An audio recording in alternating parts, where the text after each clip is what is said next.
Valley, hooey Hollywood, where any office boy or Good morning, everybody, and welcome to another Saturday with That Movie Show presented by Showcase Cinemas. Mike Wendt and Eddie McCabe joining you for another week of movie talk. Eddie, how you doing today? Oh, I'm doing great, and it's a great day for movies. It's been kind of a slow news week, which is nice at times. Yeah. It's like we have to decompress. We just got through awards season. The Oscars, Parasite took over the world and hit all the theaters and made I saw it made a week after the Oscars, Parasite made 200% bigger box office than it had the whole time. Oh, of course. I mean, it's the Academy Award winner, so of course it's going to, people are going to want to go see it. They want to see what all the hubbub is about. See that? If you want people to read, win an Oscar. Right. Right. But of course, you can follow That Movie Show on Facebook, facebook.com/That Movie Show TV. We're actually streaming live right now as well. And once this is done, the first half, we're going to do the normal little news, little updates and stuff. Jump over to our Facebook page, facebook.com/That Movie Show TV, because we're going to be doing a deep dive into Jojo Rabbit, your favorite movie of the year, actually. Oh, my favorite movie of the year. It was so good. And yeah, we're going to be able to talk about it. It's going to be a lot of fun. It's going to be a hoot and a holler. A hoot a nanny. It's going to be a hoot and a holler. But let's jump into some news. What are we starting off with? Are we doing Indiana Jones first? Yeah, let's talk about Indiana Jones. All right. Well, Indiana Jones 5 is apparently going into pre-production. Yeah, it's felt like it's been in pre-production since 2006. Harrison Ford has really wanted to do this. It's funny because it's like he has come out for decades now as not wanting to really take part in the Star Wars thing. Money obviously talked and he did, but he's always been kind of adverse against Star Wars. But right. Indiana Jones is the complete opposite. Even though the last one was just abysmal. The crystal. There's only skull three thing. of them. Yeah, there's only three of them. We don't. It's the Mandela effect, and everybody thinks that there's a fourth one, but there's not. It's like the Die Hard effect. Yeah, it's the Die Hard effect. There's only 3 Die Hards, and The Last Boy Scout is the second best one. Yes, so true. And so yeah, I don't know why Harrison Ford feels the need that this is the movie franchise, because the first one's good. I enjoy the second one for what it is. Third one's meh. And then the fourth one's terrible. What was the third one? Indiana Finds Jesus or something? Yeah, it was him and his dad. How Harrison Ford, his father is Sean Connery. You could never explain that to me. I don't understand how that happens. And then they find the Holy Grail, and there's all these ornate cups, and he just takes the wooden one, and you chose correctly. So he didn't turn into goop or something. It was weird. It was the dispatching of bad guys at the end of these movies is always so simple. They just melt. Yeah, they just turn to goop. Can we get a mop? We got a Indiana Jones movie on aisle 5 over here. Yeah, right. And so he's always been gung-ho about it. I thought Steven Spielberg was in on this, but apparently he's not. Apparently not. It looks like Steven Spielberg is no longer directing Indiana Jones 5. They're talking with James Mangold, who has a better credit list than I remembered. I mean, he's recently known for doing Logan and most recently Ford versus Ferrari, which was up for the Oscar. But he's also done, he did The Wolverine, Night and Day. That was a Tom Cruise one that was filmed in Boston. Okay. Walk the Line, Identity, which is a completely underrated movie. Yeah. If you haven't seen Identity with John Cusack and Ray Liotta and a slew of others, it's really, really good. He also did Copland and Girl Interrupted. Two late 90s, really good movies. Yeah, I mean, I would imagine that if Steven Spielberg was I gotta bounce, I gotta bow out of this, he'd find somebody that would be worthy of taking it over. Mm-hmm. So I'm not really surprised that the caliber of director taking over is high. I just would ask the question, what's the point? Right. Right. You know what I mean? Like, if we weren't going to have Harrison Ford and Steven Spielberg back at it again. And George Lucas is supposed to be a part of this too, right? There was the three of them. Yeah, it's the three of them. So it's like, if that's going to be the case, if that's not going to be the case, then why are we doing it? Yeah, and the funny thing is, Harrison Ford, like I said, Harrison Ford is all gung-ho about this. He just wants to keep pushing forward to the point he's saying they want to start filming in 2 months. So I said they're going to pre-production. It sounds like they're about in production. Yeah, they're just about. If you're going to jump right into filming in 2 months. But yeah, everything's reporting. Variety is the one that's really reporting it. But Steven Spielberg decided to step down as director, but will remain on board as a producer. Yeah. Maybe he's got something better to do. What? Ready Player One, Player Two? Ready Player Two. You know what I mean? Like, what are we talking about here? I mean, I don't know. That's weird. Yeah. Steven Spielberg, you're Steven Spielberg, but at some point you got to make something else or retired. Yeah, maybe. But everything old is new again. Harrison Ford has also said, God, he's doing a lot of interviews about this movie that I don't think is going to be worth it. No, not at all. I'm an Indiana Jones fan, but I love Indiana Jones. I actually love Temple of Doom so much. And it's just like, I can't get behind this. No. Kingdom of the Crystal Skull was terrible. It ruined everything. And then South Park made the fact that I just can't watch it anymore because it's so funny. Right. That South Park episode where they Harvey Weinstein him. Oh yes. Oh, that was horrible. So there's that. Google it, kids. Yeah, exactly. We're not going to get into that today.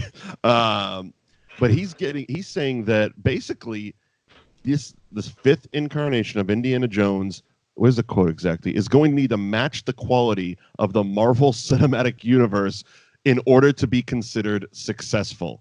Is that Harrison Ford setting himself up for failure? Yes, it is. Because the last time we saw Indiana Jones, they nuked a fridge, which is rapidly turned into the movie equivalent of jumping the shark. Right.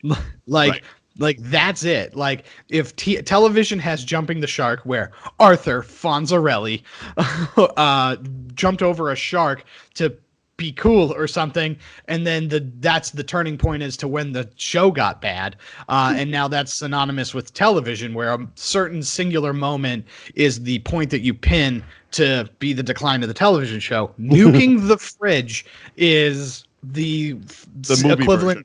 Is for the movie franchise version. You nuked the fridge. It was you already had me on the back foot when you told me that this wasn't going to be about Nazis and instead about Russia. You know what I mean? So I was already on the back foot being like, no, Indiana Jones fights Nazis. Look, you might think you're cool, but you are just never as cool as wearing a leather jacket while riding water skis. Yeah. Just saying. Fonz is the best. Henry Winkler, personal friend. Yes. Go into our archives, thatmovieshow.net. I believe it's the Here Comes the Boom. You can skip around because the movie was just terrible, but Eddie was in it and he made a friendship with Henry Winkler. Yeah, we shared pizza. It was nice. It was a nice time. He's a very nice man. He's quite the gentleman. But yeah, the Harrison Ford's quote on his anticipation for Indiana Jones matching the Marvel Cinematic Universe. I was about to do a Harrison Ford like gravelly voice, old man, angry talk, but I'm not going to do it. I'm just going to read it. I don't really want to give them what they want to see. I want to give them something they didn't anticipate. They being the audience, pronouns, pal. They are used to a degree of disappointment when you revisit. Certainly, the Marvel movies have made a spectacular example of success of success and worked the other way around. They've just killed it. Well, we're not going to make another Indiana Jones unless we are in a position to kill it. Does he mean kill the franchise? Because I think that's what's going to happen. Yeah, I think I think I get what he's saying, and he's not wrong. We want to be the best. We've got we've got some scheduling issues and a few script things to do, but we are determined to get it right before we get it made. Okay. And then in the same breath, he's like, and we're going to start filming next week. Yeah. Yeah. I mean, you're setting yourself up for failure by rushing into production or pre-production that fast. But I think I get what he's saying. And yeah, it makes a lot of sense. We don't need a script. Indiana Jones 5 is going to be the first live movie.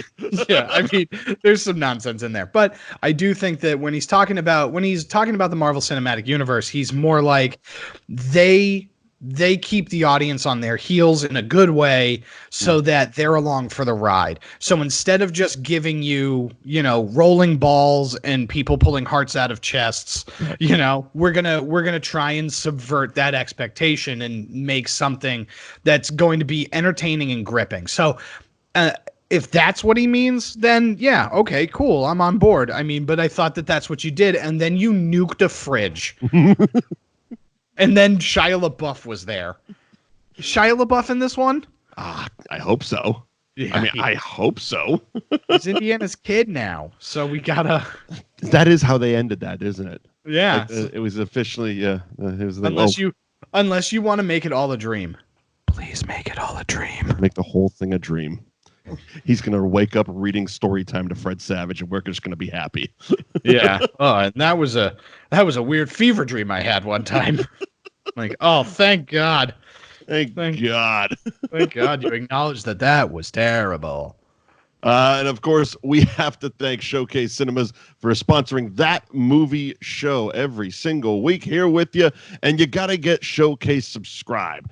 It is literally the best way to see movies and to get movie tickets. Go to showcasesubscribe.com right now. Sign up for your plans. They start as low as $11.95 a month, and you can pick the plan that best fits you, whether it's an individual plan, whether it's a group plan, whether you know a movie lover and you want to give it to him as a gift. Showcase Subscribe. Eddie and I use Showcase Subscribe for every movie we go to. It's fantastic.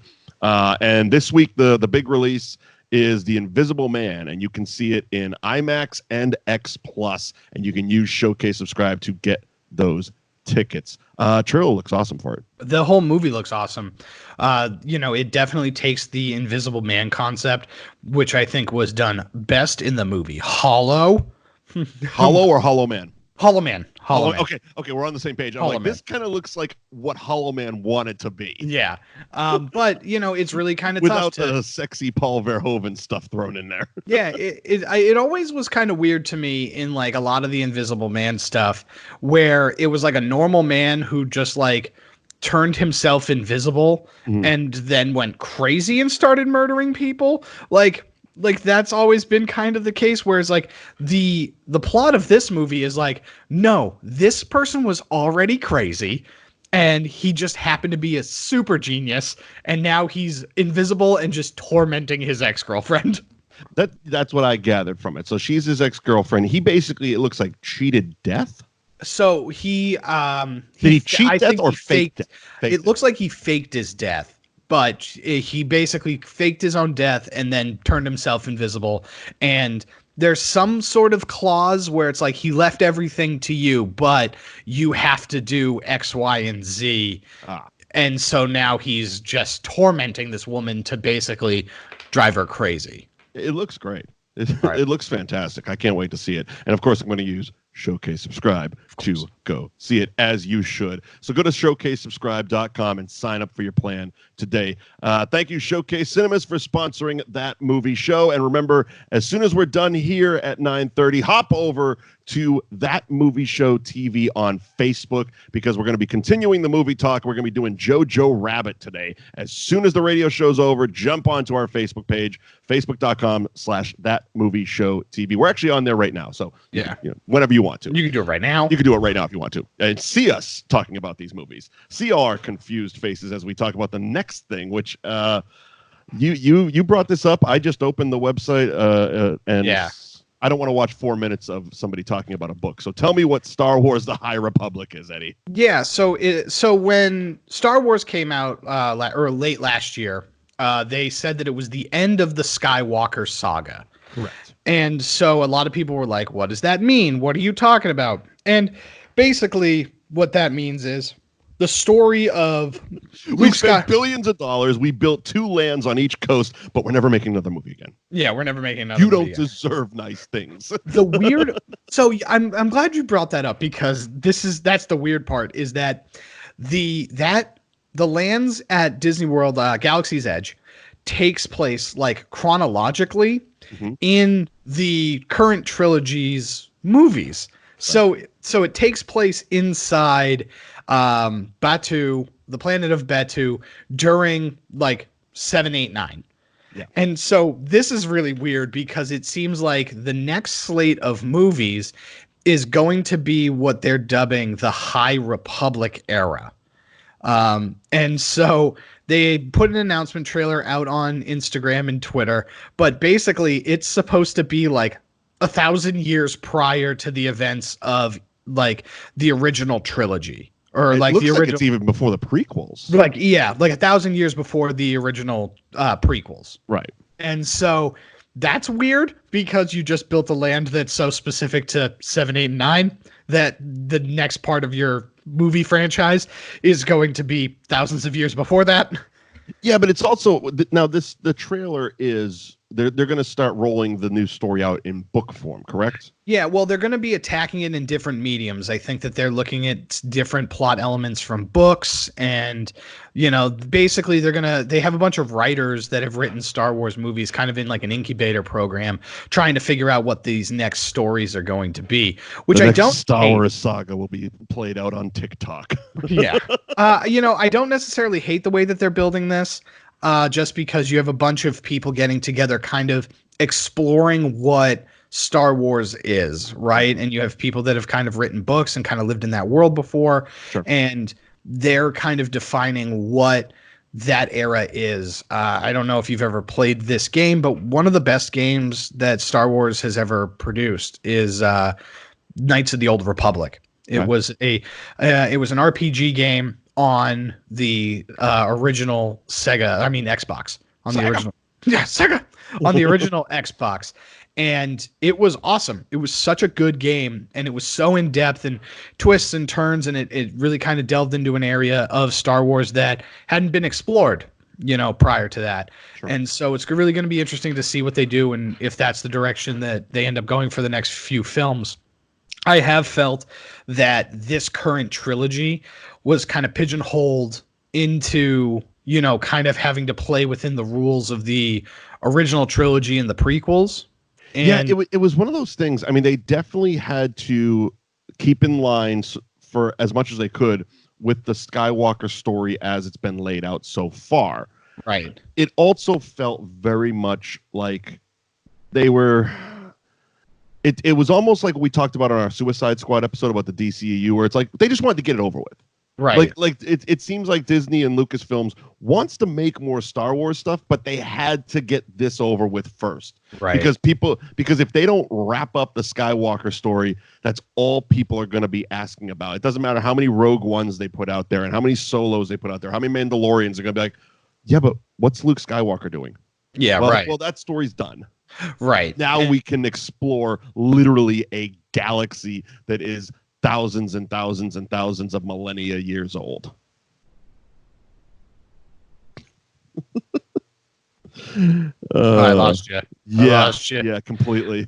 Yeah, I lost you right when you said it doesn't matter how many Mandalorians. Yeah, people are still going to ask what's happening with Luke Skywalker, and it's like, well, now that story's wrapped up, we can go explore the rest of this galaxy. Right, and I think that playing in like a really different time period, you have the basis of the world, right? Or in this case, the galaxy. You have a basis of what this galaxy is, but you're able to basically have a clean slate. And I think that that's kind of exciting. I think it'll be sort of exciting to see where they go with it. Yeah, definitely. Yeah. So I'm kind of excited with it. This was more of a hype trailer to kind of just get you excited because we don't have a Star Wars this year. Was it a hype trailer? It was 4 minutes of a guy talking about a book. Yeah, you do better. Do better. I think they released an Instagram video of a telephone booth dropping down and being set on electricity. That's all it was, and I'm ready for Bill and Ted 3. I don't need 4 minutes of a book. you told me that Keanu was coming, and I got excited. But I'm excited. I'm excited to see what they end up doing with it. I gotta say, I was driving in my car today, and I don't know why, but I just blurted out, "I am an FBI agent." I just kept.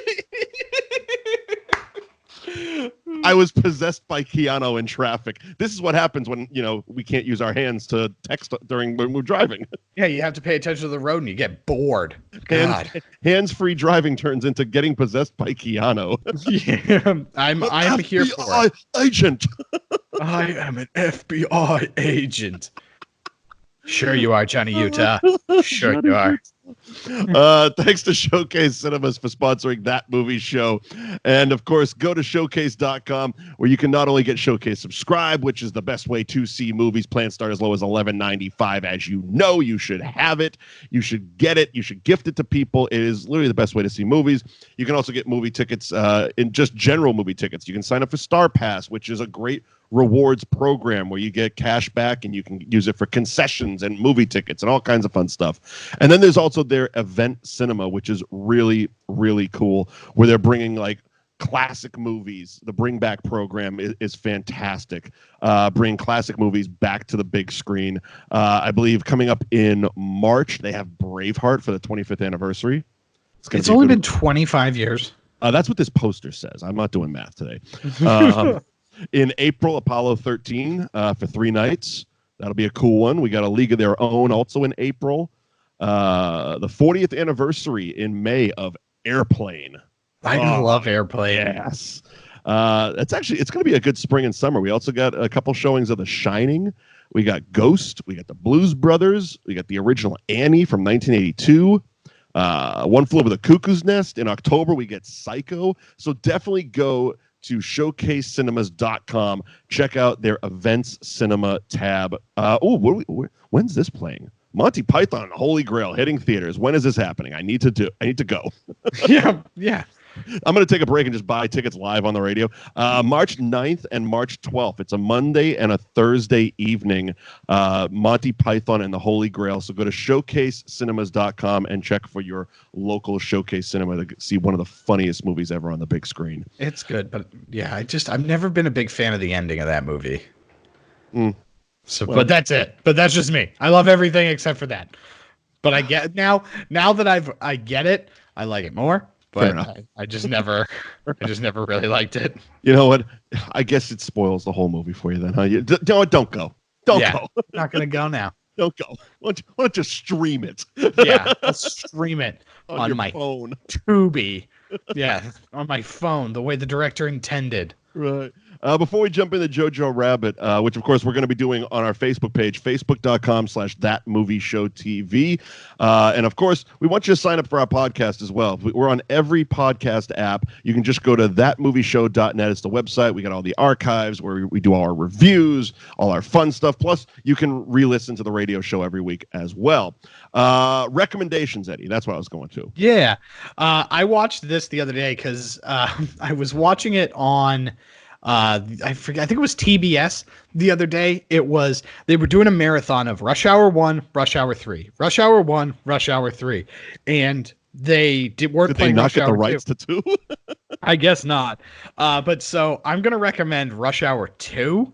Okay. I found that movie on. I think it was on streaming on HBO. Okay.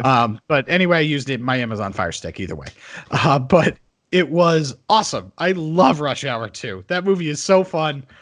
Jackie Chan and Chris Tucker do a great job. They're a great buddy cop comedy duo. I absolutely love it. Go watch Rush Hour 2.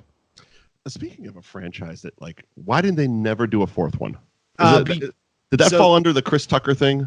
Yeah, so Chris Tucker found Jesus or something. Okay. And the IRS found him. Yeah, so they didn't he found Jesus and they found him, and yeah, they never did Rush Hour 4. And all was wrong with the world, I guess. Yeah, but maybe it'll come back and they'll do another one, which will be very funny. My recommendation, it's a movie. It's okay. I'm not going to sit here and say you have to go see it, but it's something. The trailer looked great. It was creepy. It was different. It's an independent horror movie. It's The Girl on the Third Floor. Okay. And the reason I was intrigued by this was it's a movie that's basically, it's only got like 3 or 4 actors in it, and the lead that carries the entire movie is CM Punk, former WWE champion. CM Punk. And for a non-actor or an actor with very few credits, I know he just did the Rabid remake with the Soska sisters, but he did a damn good job at it.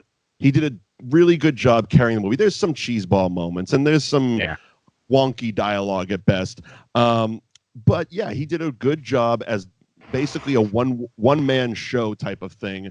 The premise is, without spoiling too much, it's got like hints of The Shining, with a little bit of Eli Roth torture porn, a whole bunch of voyeurism happening. It's weird. It's creepy. It's kind of gross at times.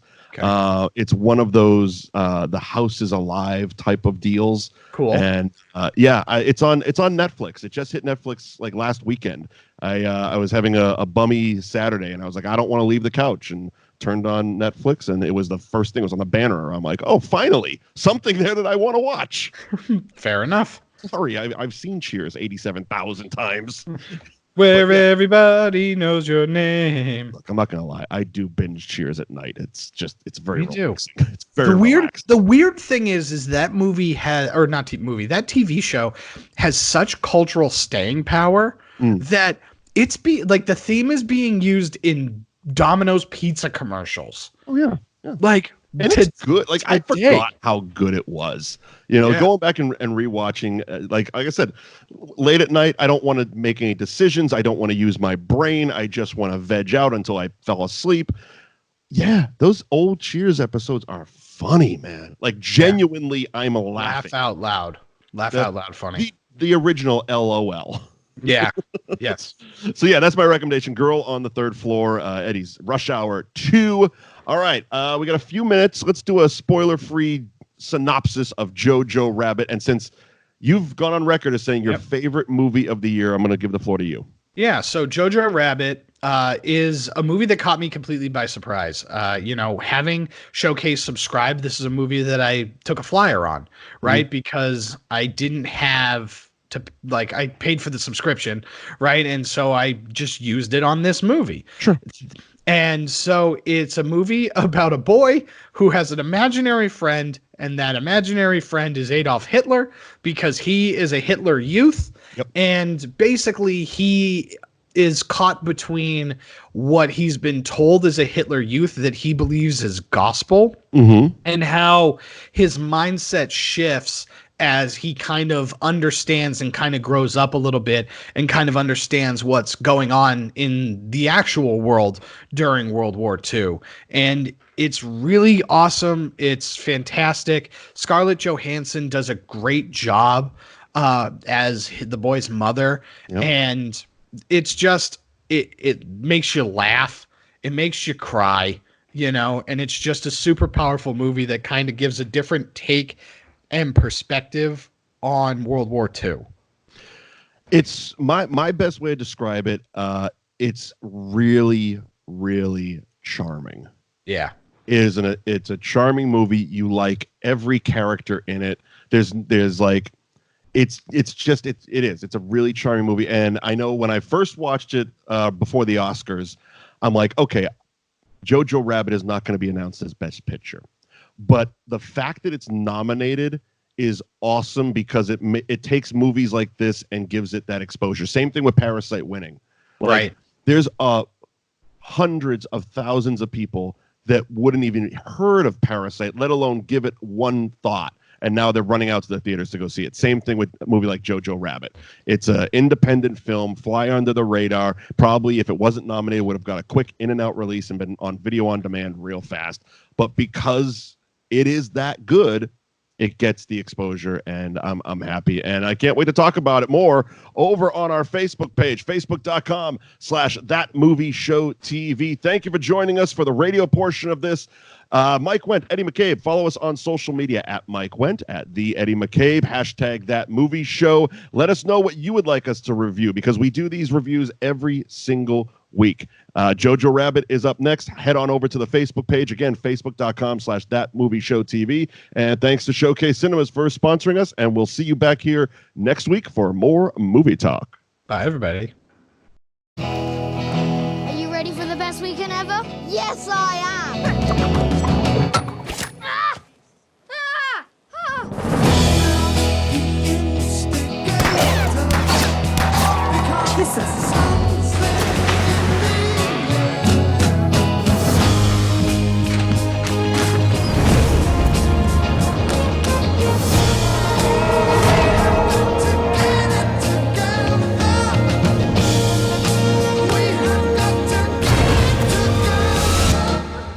Hey, Jojo, my old friend. Hi, Adolf. What's wrong, little man? They call me a scared rabbit.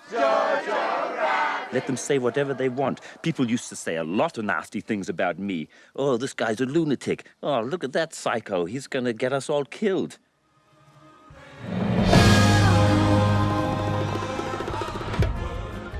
That's Hooey Valley, Hooey Hollywood. Where any of And welcome back, or welcome to That Movie Show. If you're joining us from the radio show, welcome to our Facebook page, facebook.com/thatmovieshowtv. And Mike Wendt, Eddie McCabe, and we are doing Jojo Rabbit. Oh, I am so excited. I'm so excited to finally do this movie. Yeah, let's get the business out of the way real quick so we can jump right into it. Jojo Rabbit was released. It premiered at the Toronto Film Festival in September and then got a national release October 18th, 2019. It had a budget of $14 million, came back with $86 million at the box office. It was written and directed by Taika Waititi. It stars Roman Griffin Davis, Thomasin McKenzie, Taika Waititi, Rebel Wilson, Stephen Merchant, Alfie Allen, Sam Rockwell, Scarlett Johansson, an Academy-nominated role. It won the Academy Award for Best Adapted Screenplay or Original Screenplay. Which one was that? I believe original. Yeah, winning Best Adapted. Adapted, yeah, okay. Yeah, because it's based on Hitler's biography, right? Yeah, of course. Of course. The writings of a madman. Yeah, the writings of a batshit crazy man. The ramblings of a 10-year-old boy and his best friend Hitler. Yeah, I know, huh? All right. Right off the bat, the best friend, Yorkie. Yes. One of the greatest movie characters since Ned in Spider-Man. One of the best sidekicks. Like, I'm watching it, and first of all I'm seeing is a little Nick Frost. Yes. That little boy was amazing. How is he not playing Nick Frost's son in every movie? Oh my God, he was so good. He's such an adorable child. It's a bad time to be Nazis. It's just like so matter of fact, and the fact that like he shows up and all of a sudden he's in full on like Nazi uniform. Oh yeah, like because he's brand new, crisp, and they even go, "Is that paper?" He goes, "I don't know. It's real itchy." But it's like it's a brand new pressed uniform, and they, him and Jojo having a little exchange. It's just like way deep into the movie, but I just wanted to get the Yorkie stuff out of the way. Yeah. And then the next time we see him, it's like supposed to be months later. He's wearing the same uniform, but it's blown the shit. It is tattered. Yorkie has seen some things, but still just has that can-do attitude. When they're lying in the tent at the Hitler youth camp, and he's like, "I'm your best friend." And he's like, "No, Hitler's my best friend." He's like, well, I could be what? And he's just like, you would have to be Hitler disguised as Yorkie. Basically, yeah, he's like, you would have to be, unless you're the Fuhrer disguised as a 10-year-old fat boy, you're going to have to accept number 2. And he goes, "I'm just a child disguised as a 10-year-old fat boy. I guess I'll take number 2. God, he's so endearing. I mean, the kid that plays Jojo too is fantastic. He was nominated for, I believe, a Golden Globe. Yes, he was. And And it's like, that's the type of thing where it's like, yeah, man, you deserve recognition for this too, because you played this character so well, because it's about a little boy who's just naive to everything that's going on in the real world, right, and coming to the realization that the real world things suck. Right. You know what I mean? Like, war is not cool, especially when you're a Nazi. Yeah, this little boy deals with some shit. Yeah. You know, and it is a lot. And this movie is an emotional roller coaster, because you hear the tagline, you kind of hear the premise that it's like, yeah, this boy has an imaginary friend and it's a goofy Hitler. And then like the movie starts, and Taika does a great job playing a buffoonish Hitler, right? I don't have the exact number. I know I've seen blog posts about it, and I'm sure if I look around quickly enough, I'll find it. But it's the amount of times the phrase Heil Hitler is said in this movie. Oh yeah, is insane. Yeah, it's like it's constant. It's just constant throughout the movie. Yeah, it was it's crazy. So let's just jump in and start talking about this movie. Let's do it. Jojo is in the Hitler Youth program, and this boy wants to be like the number one Nazi. Yep. You know, and it's really fun because the juxtaposition of him living in this world, he's living in a house with his mother while his father is supposedly, you know, serving on the Italian front. That's what they told him. That's what his mother told him. That's what they tell him. Yeah. And so they find out that, you know, that's happened. His sister recently died. She died of the flu, of all things. But he wants to be like, you know, he thinks it's awesome. Being a Hitler Youth is awesome. He is 100% indoctrinated into the actual, like, brainwashing, right? Yeah. And he ends up going to a camp, like basically Boy Scout camp, where the ever charming and fantastic in this movie Sam Rockwell with his obviously gay lover Alfie Allen. When they show up at the end in the capes with the fur, and they're both just firing into nothing. It was awesome because he set it up, because he had the basically the costume sketches. He's like, oh, we're about to go to war. I need to update my wardrobe. Yeah. Well, and it's so funny because, you know, Sam Rockwell, his character is so interesting because he is fired and demoted. Yeah, but he's basically been because he got hurt, like he lost an eye. Right. He lost an eye in the war, and so they're like, yeah, man, you can't war anymore. Like you have to go like run this Hitler Youth thing because we can't use you. And so he's both beat down by the reality of war, but then also like still wants to be the soldier that goes out on his shield. Right. And so he has this very interesting like dynamic, like there's this duality to him where it's like, yeah, I'm just a guy, but like I still want to be the best soldier I could be. Right. And basically, and then Rebel Wilson. I'm gonna Nazi my ass off. Right. But then Rebel Wilson's there just doing all the nonsensical brainwashing. Yeah, I mean, it's Rebel Wilson doing Rebel Wilson, really. Yeah, and she's fantastic. But she's filling their heads with all sorts of stuff that kind of ends up running through the rest of the movie where it's like, you know, she's saying how evil the Jews are. Oh, their description of the Jews throughout the movie gets weirder and weirder and more mythical and mythical. They're basically like six-headed monsters with snakes for arms, and they're mind controlling, and it's bonkers what they fed these kids. Right. And it's very well, and it's interesting because as the movie goes on, Sam Rockwell is like, none of that's true. Like, are you for real right now? None of that's true. Right. You know what I mean? But Rebel Wilson, she keeps pumping him full of that stuff. Sure. And, you know, when we get to the ultimate conflict of the movie, you know, that's what it plays with. Right. The fact that the boys pick on him. And then Adolf Hitler gives him a pep talk of epic proportions to just like basically show these boys what's going on is fantastic. Taika, like the fact, like it's so tough because he was so good in a supporting role in this movie, but you can't actually nominate a man who's playing Hitler for an Academy Award. You know what I mean? I mean, you say that, but Downey got nominated for Tropic Thunder. How is that any worse? That's straight blackface. Yeah, I think on the scale of bad things, I still think Hitler tops it. Okay, fair enough. You know what I mean? Fair enough. I mean, I agree, but wow. Yeah, you're right. You're right. But yeah, the Taika and the kid running through the smoke, charging, dancing, stealing a grenade out of Sam Rockwell's hand. It's again, Sam Rockwell, always great. But his reactions to this as the alcoholic drill sergeant he doesn't care.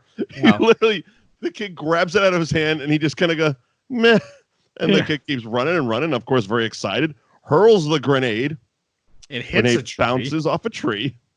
Comes back, lands, and blows Jojo 30 feet across. And Sam Rockwell just goes, okay, don't do that. Yeah, and so now basically he's like all sorts of basically messed up. He's all jacked up, and he can't be in the Hitler Youth program anymore because he's too ugly and limpy. Yeah, he basically his leg got jacked up and his face is jacked up. That's the part, like the biggest problem that this Hitler Youth school has with Jojo is he's ugly. Yeah, right. He has scarring on his face. You are too ugly to go to war. Yeah, right. And so basically, Nazi Germany. It's a silly place. Yeah, yes, it is. Yes, it is. And so basically, because he's now just like, I wanted to point out what was the fact that the opening credits.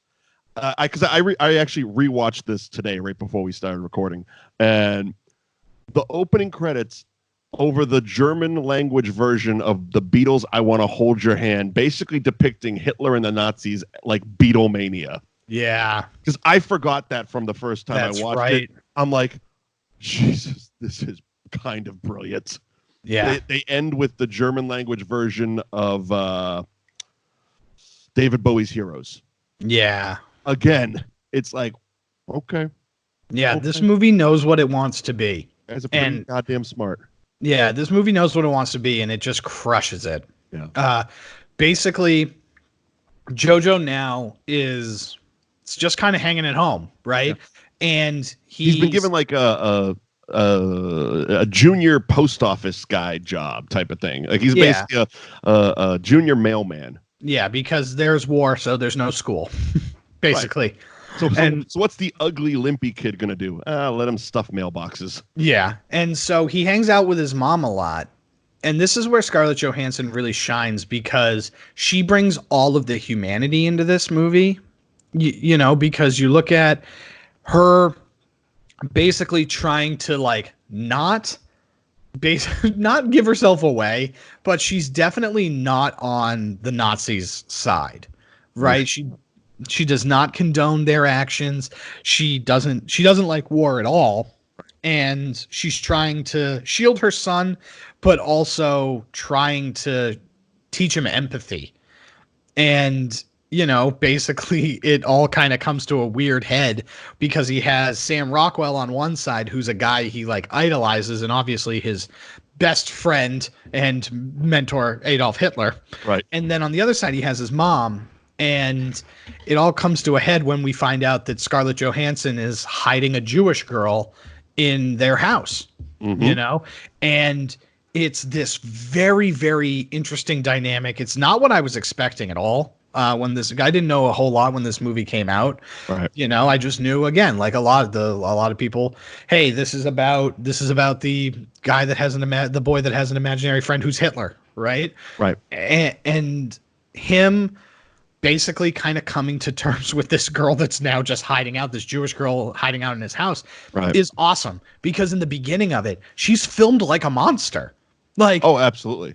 Like, it's awesome. Yeah. Like, when you watch it, it's her, and she's like, her hands are like spindly grabbing the door, like one finger at a time, like you'd see in a monster movie. She's peeking around corners. She's hunched over, and it's like, oh, and as this movie progresses and he like gets to know her, she becomes more human, and it's like, wow, that's awesome. It's funny because of all the propaganda and bullshit that they've been feeding these kids, they're raising them as idiots. Right. And so when he first encounters, I believe Elsa is her name, in hiding in the wall, first he asks if she's a ghost of his sister. Yeah, right. So she immediately starts fucking with him. That's where she starts doing the hand thing and walking down the stairs with the hands and stuff, and just starts messing with him all over the place.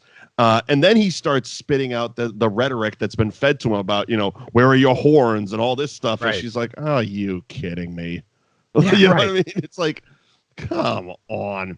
So he starts under the guise of writing a book about all the Jews' secrets. Yeah, right. Because he doesn't want to turn his mom in, because if he turns this Jewish girl in, they're going to find out that his mom is hiding her. And like, that's no good for anybody, right? And so, but he does want to get to know this girl a little bit. And so he goes under the guise of trying to learn more about the Jewish people.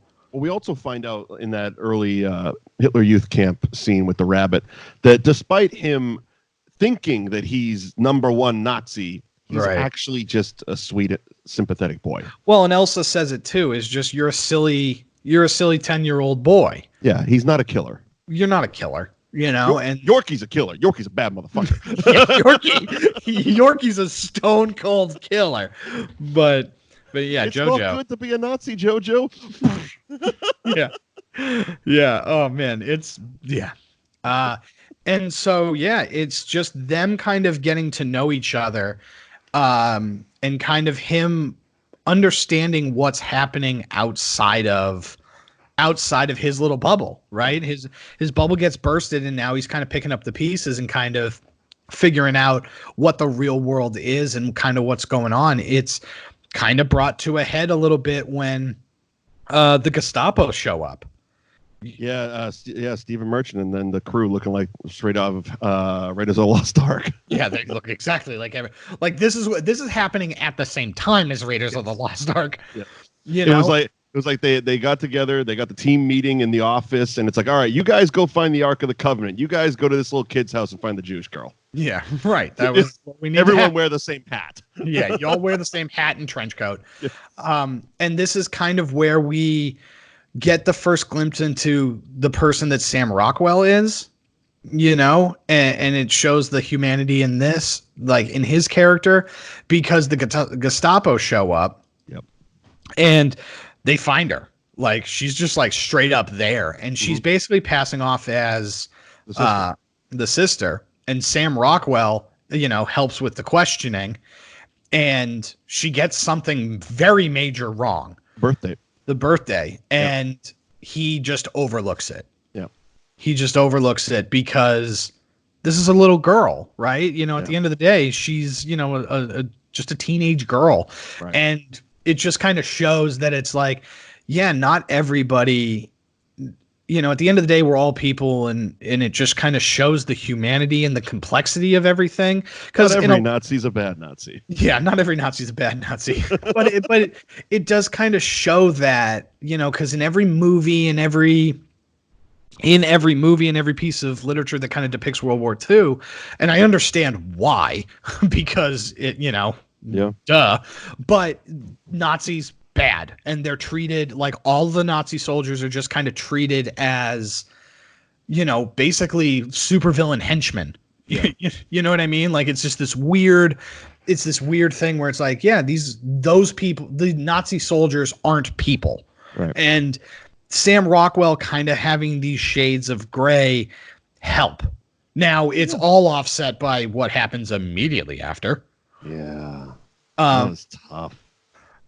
It was amazing work of cinematic storytelling, right? Yeah. In film school and everything, they tell you show, don't tell, right?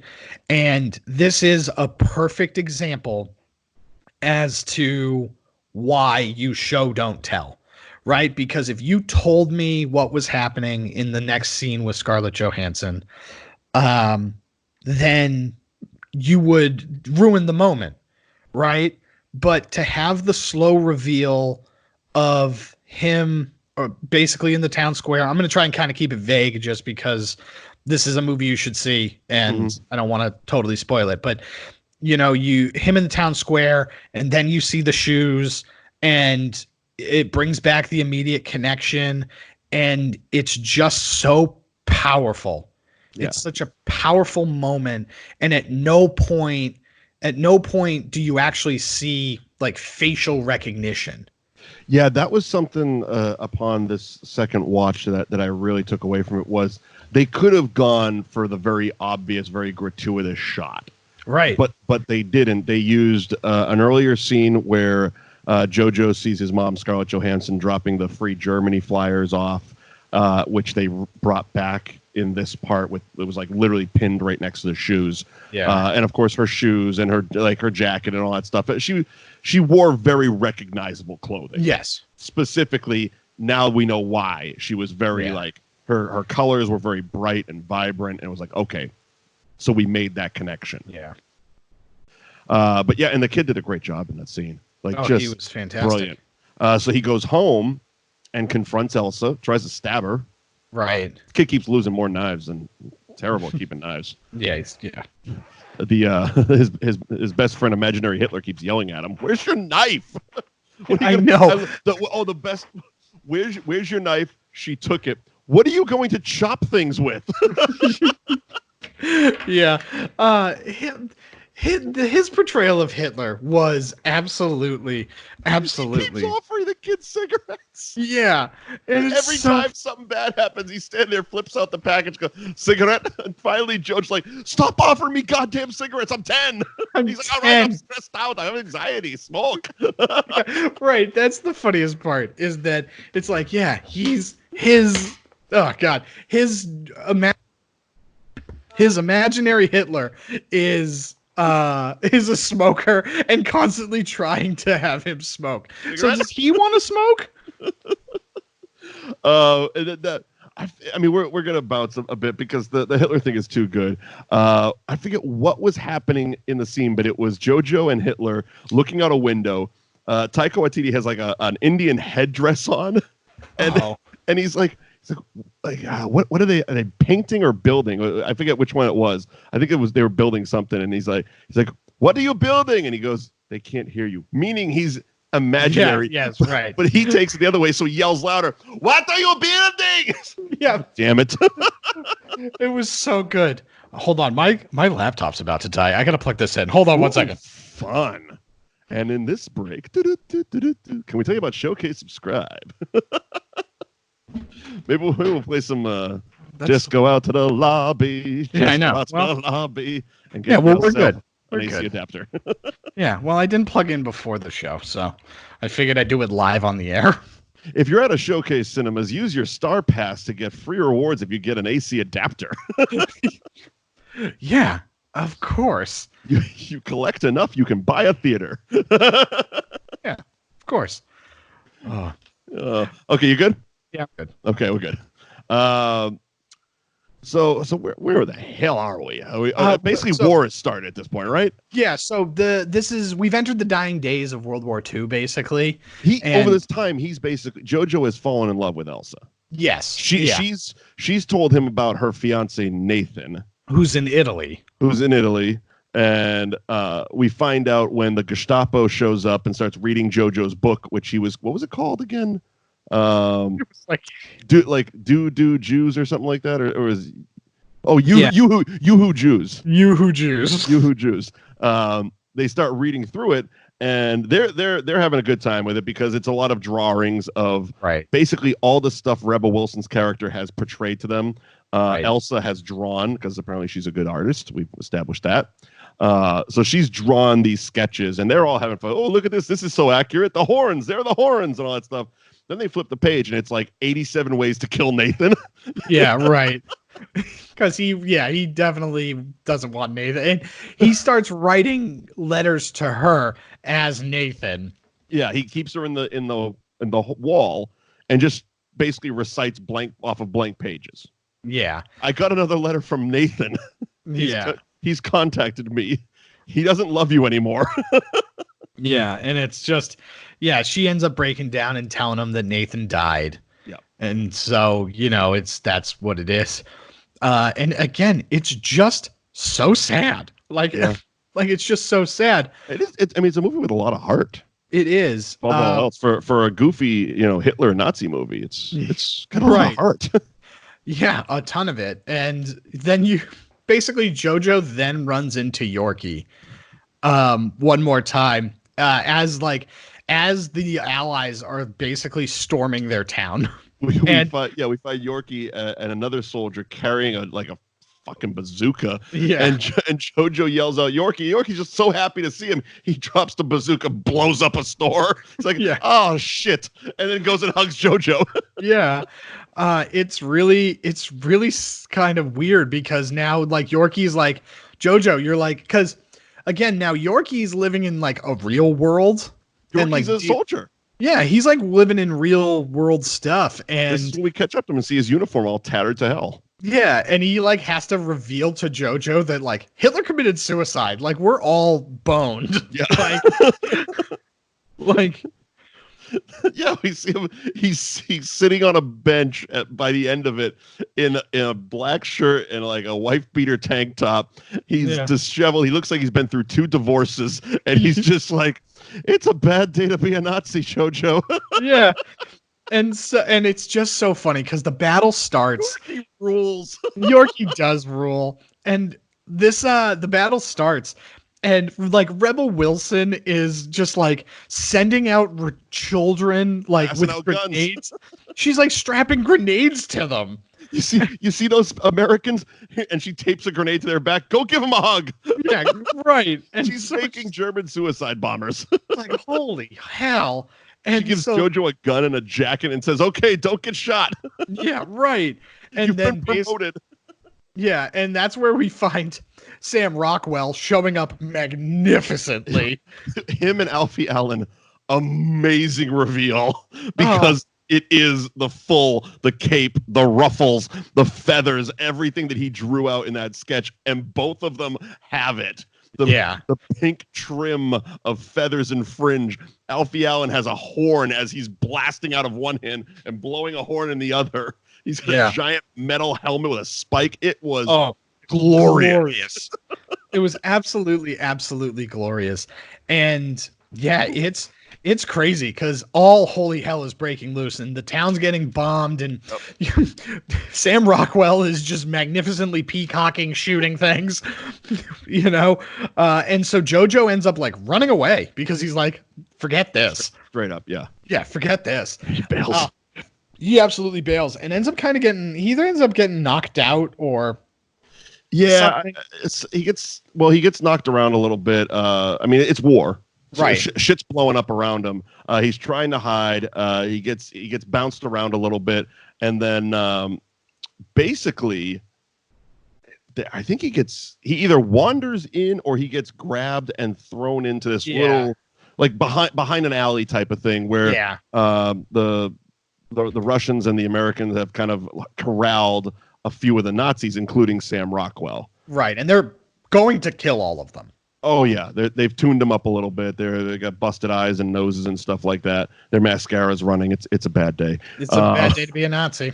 And so Sam Rockwell sits down with Jojo and kind of just lays it all out. He's like, war's over, man. We're done. Yeah, this is it. And it's crazy because you figure out what's happening. And you figure out that it's oh my God, is this going to be a boy in the striped pajamas type ending where these Americans are just going to murder this child? Like, is that what's going to happen? Because they're lining up these Nazis and shooting them. Yeah. And Sam Rockwell, in like a very, very huge act of kindness, basically just like punches Jojo and strips him of the jacket. Yep. Because that's the only thing that was keeping him there, was that this little boy had this Nazi jacket strapped onto him. You know what I mean? And so, yeah, the Americans are like, you know, why are you beating up this kid? And like, you know, he tells him he's Jewish. Yeah. Sam Rockwell basically is pretending that Jojo is Jewish, and Jojo's trying to like fight back because he's still in that mindset. I'm number one Nazi. And and Sam Rockwell's like, get out of here, you Jew, get out of here. And he's pushing him. And basically they drag Sam Rockwell away. They drag Jojo in the other direction and basically tell Jojo, fuck off, go home. Yeah. And even Sam Rockwell, right before that interaction happens, tells Jojo, gives him a little wink and a nod and be like, go home and take care of your sister. Right. He knows full well what the fuck was going on there. Right, exactly. He knew who she was. So he's like, just go home. Be a kid. The war is over, man. You go live your life. And as they drag Jojo away into the street, you hear, of course, the machine guns in the back, meaning Sam Rockwell's done. And Jojo just hauls ass. He runs into Yorkie one more time. Yeah, right. He tells him he's in love with the Jewish girl, and Yorkie, making all the sense of the word, he's like, that's great, man. Yeah, that's great. That's so great. Of all this, you found love. Good for you, Jojo. He's like, but she's Jewish. He's like, there's bigger problems in the world. Yeah, right. Yorkie's like, I don't know. I got hemorrhoids, man. Yeah. And then in an amazing reveal, he gets back to the house, and we find Adolf Hitler one more time. Yep. But he has a bullet wound in his head because he shot himself. Oh man, it's so perfect. We end up having Elsa, basically confesses that Nathan was dead all the whole time. Yeah, she tells her that Jojo goes back and tries to basically keep her in the closet. He lies, or in the wall. He lies to her and is like, "Oh no, Germany won the war," because he wants her to stay in the house. Yeah, he loves her. And if Germany loses the war, that means she can go free and she can go back to Nathan, and they can all be happy with themselves. But he wants to keep her around, so he's like, "Oh, Germany won. You have to stay in the closet. We can't leave this room," type of deal. But eventually is like, look, got a letter from Nathan. We figured out how we're going to help you escape, blah, blah, blah. And that's when she comes out and she's like, yeah, Nathan died, dude. He's like, all right, well, I still figured out a way to help you escape. Yeah. And he literally opens up the front door. He's like, there you go. Yeah. And she then slaps him, and then the movie ends with them just dancing. Cute little dance thing.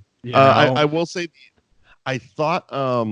And it was a nice way to end the movie. The two of them just kind of having a little bit of fun after all the Nazism that went down. Yeah, right. All the Nazi stuff. The only way that I felt there was one moment. It was when we got Hitler back for that last scene, when he kicks him in the balls and yells "Fuck you, Hitler," and he crashes through the thing. And I'm like, that's a roll credit scene right there. Yeah, right. It's like boom, smash to black and just go. Yeah, right. We still had we had to wrap things up a bit. Yeah, I would have. You could have flipped those scenes, though. You know what I mean? Because now that you put it that way, I think it would have been nice the Hitler if thing in the end credits or something like that. Or he comes into her saying all that stuff, and then they go outside. She slaps him. They dance, and then he goes, "Oh, hold on, I got to go grab something." Right. Goes into the house, and then we have that scene. I think it would have been for what this movie was, which I believe. Let me see where it is. Taika Waititi has even said, because he was asked, what made him pick himself to play the role of Adolf Hitler. He says, "Oh, that answer's simple. What better way to say fuck you to this guy?"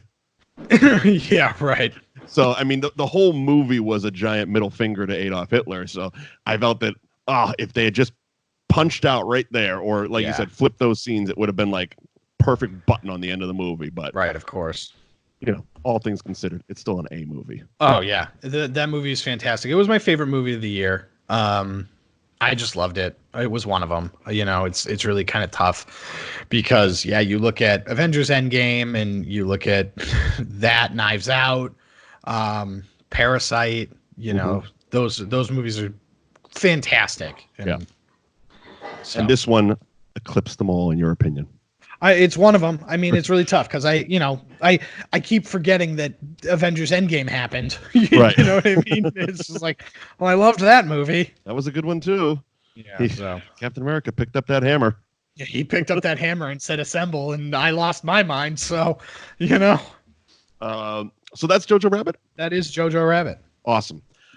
Thank you for joining us for another episode of That Movie Show, episode 99. Ooh. Imagine that. Next week, number 100. Eddie, do you know what we're doing next week? Yeah, we're doing Jay and Silent Bob reboot. Reboot. We're going to Reboot. reboot up with Jay and Silent Bob.